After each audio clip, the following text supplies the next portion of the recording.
तेरे वास्ते फलक से मैं चांद लाऊंगा, 16-17 सितारे संग पुढे काय तोड लावूंगा. तुम्ही लगेच येडं होता हो. मला सांगा ही गोष्ट साधी सोपी आहे का हो? बर पुढे काय म्हणताय ते? पहिले इश्क लढा, आधी प्रेम कर, मग मी तुला चंद्र घेऊन येतो आणि येताना 10-12 तारं तोडून आणतो. बापानं वैरणीचा बिंडा आणला तरी तोंड त्याच, येताना अर्धा कंसा आण म्हणलं तर जमत नाही. ही पोरग तुमच्यासाठी चंद्र आणून 10-12 तारा आणू शकता का पोरीनो? महत्वाचा विषय, आई वडिलांची सेवा करायची म्हणजे नेमकं काय करायचं? घरी गेल्यानंतर आई वडिलांचे पाय दाबत बसायचं का? मी येणाऱ्या 1 तासामध्ये तुम्हाला एकदाही सांगितलेलं नाही की आई वडिलांचे हातपाय दाबत बसा. आई वडिलांची सेवा करा म्हणजे उठलं सुटलं दुखत नसलं तरी डोकं दाबायचं का? आई वडिलांची सेवा करायचं म्हणजे एकच करायचं, आई वडिलांना आयुष्यात कधीही दुःखी करायचं. आपल्यामुळं आई वडिलांची मान खाली जाईल असं कधीही वागायचं. मग आता मला सांगा, तुमचे आई वडील आयुष्यात तुमच्यामुळं कधी दुःखी होतात? 2च गोष्टीमुळे पोरांनो तुमच्या आई वडिलांना खरोखर दुःख वाटतं. एक, जर तुम्ही आत्महत्या केली, आणि दुसरं म्हणजे एखादी मुलगी एखाद्या मुलाबरोबर पळून गेली, किंवा एखाद्या मुलानं न सांगता एखादी मुलगी घरात घेऊन आला. आता हा विषय मी इथं मांडणार नव्हतो, परंतु मुलीची संख्या जास्त आहे, 10वी 11वी आहेत, हे सांगणं फार गरजेचं आहे. कुठल्याही शाळेमध्ये तुम्हाला अभ्यासक्रम भेटणार नाही. आज प्रत्येक गावात प्रत्येक घरात ही समस्या आहे. पोरींनो तुम्हाला खास करून सांगतो, लक्षात ठेवा, पालकांची चुकी आहे मोठी. कारण पालक कधीही आपल्या मुलाला आपल्या मुलीला जवळ घेत नाहीत. पालक कधीही आपल्या मुलीची प्रशंसा करत नाहीत. तुम्हाला तुमच्या घरातून कायम टोमणेच ऐकायला भेटतात. मान्य आहे का पोरींनो? कायम काहीतरी, तुला हेच करत नाही, तुला तेच जमत नाही, तुला तर हेच करता येत नाही. तर पालकांना सांगतो मी, तुम्हाला लक्षात ठेवा, आपली मुलगी, मी संशोधन केलं की खरोखर तुम्हाला प्रत्येक घटनेमध्ये दिसेल, एखाद्या करोडपतीची मुलगी एखाद्या रिक्षावाल्या मुलाबरोबर पळून गेलेली, एखाद्या मोठ्या घरातली मुलगी एखाद्या साध्या गवंडी काम करणाऱ्या मुलाबरोबर पळून गेलेले. असं का घडतं?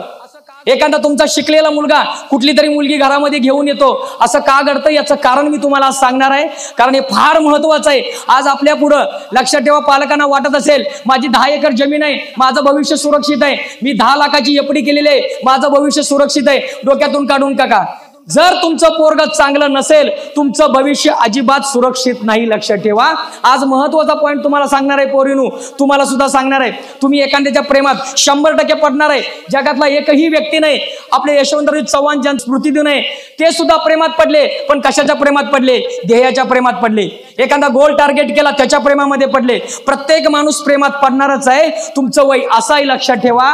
तुम्हाला मी हे सांगण्याची गरज काय आहे? लक्षात ठेवा, आपल्या आई वडिलांचं चुकलं, आपण कधी सुद्धा आपल्या मुलीला जवळ घेऊन बसलेलो नाही. लक्षात ठेवा, कधीही पालक आपल्या मुलीच्या खांद्यावर कधी हात टाकला नाही, कधी त्यांच्याशी बोलले नाही. यामुळं त्या मुलीला कळत नाही की या माणसानं केलेला स्पर्श नक्की बापाचा आहे, नक्की भावाचा आहे, की दुसऱ्या नजरेतून केलेला आहे. आपण आपली संस्कृती बदलायला हवी. पूर्वीची माणसं बघा, आपली आजी आपल्याला खुशीत घेऊन झोपवत होती. आजच्या मुलांना, मुलगा 6वीला गेलं, सेपरेट बेडरूम केली. आपण पालकांसाठी सांगतो, सेपरेट बेडरूम केली की मुलगीला स्पर्शच नाही आई वडिलांचा, कुणाचा स्पर्शच झाला नाही.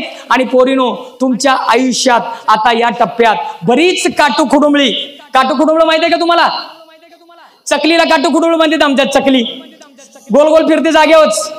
तसं आता या वयात तुमच्याकडे मोबाईल असेल, तुम्ही जर डीपी ठेवला, 100% तुम्ही दिसायला कसंही असा पोरीनो, 100% रिप्लाय येणार, वाव काय सुंदर दिसतेस. मी काय सांगतो तुम्हाला, लक्षात ठेवा, हे वाक्य तुमच्या काळजाला भिडतं. तुमच्या मनावर सर्व गोष्टी याच्या पुढे गौण वाटतात, कारण तुमच्या घरातल्या कोणी तुमचं कधी कौतुक केलेलं. आई तुम्हाला कायम नाव ठेवत असते, वडील नाव ठेवत असतात, सर्व टोमणे मारत असतात. आणि जगातला असा कोणतरी व्यक्ती असतो जी तुमची स्तुती करत असतो, आणि तुम्ही त्या स्तुतीला भुलता, आणि मग तुम्ही त्या चुकीच्या मार्गाने, ते क्षणिक असतं सारं. तुम्ही डीपी ठेवला, साधं तुम्हाला कळत नाही. आता काय करता, तुम्ही डीपी ठेवला, एखादं पोरग तुम्हाला लगेच ते हे पाठवतोय, गाणं पाठवतोय. कुठलं गाणं आता आलंय? तेरे वास्ते फलक से मैं चांद लाऊंगा, 16 17 सितारे संग पुढे काय तोड लावूंगा. तुम्ही लगेच येडं होता हो. मला सांगा ही गोष्ट साधी सोपी आहे का हो? बर पुढे काय म्हणताय ते पहिले इश्क लढा, आधी प्रेम कर, मग मी तुला चंद्र घेऊन येतो आणि येताना 10-12 तारं तोडून आणतो.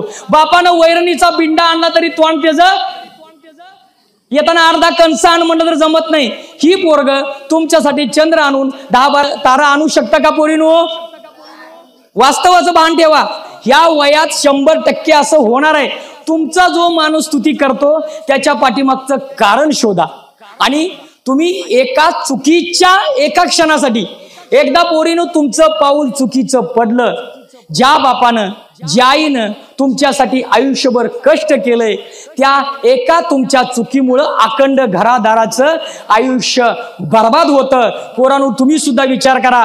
तुम्हाला प्रेमात पडायचं आहे, ध्येयाच्या प्रेमात पडा, काहीतरी मोठं करायच्या प्रेमात पडा. 100 पोरी मागे लागतील, पण आतापासनं तुमचं ध्येय बाजूला ठेवून एखाद्या पोरींच्या मागे लागून त्यांचं पण आयुष्य बर्बाद, स्वतःचं पण आयुष्य बर्बाद करण्या अगोदर तुम्हाला जाता जाता शेवटचाच पोरीनं सल्ला देऊन जाणार आहे. लाडाची लेक लाखात एक हवं ते कर. पोरी लाडाची लेक लाखात एक हवं ते कर, पण कुठल्या तरी पोराचा हात धरून पळून जाण्याच्या अगोदर एकदा फक्त तुझ्या आई वडिलांचा विचार कर. पोरा तू पण लाडाचा लेक लाखात एक हवं ते कर, पण कुठल्या तरी पोरीचा हात धरायच्या अगोदर एकदा तिच्या आणि तुझ्या आई वडिलांचा विचार कर.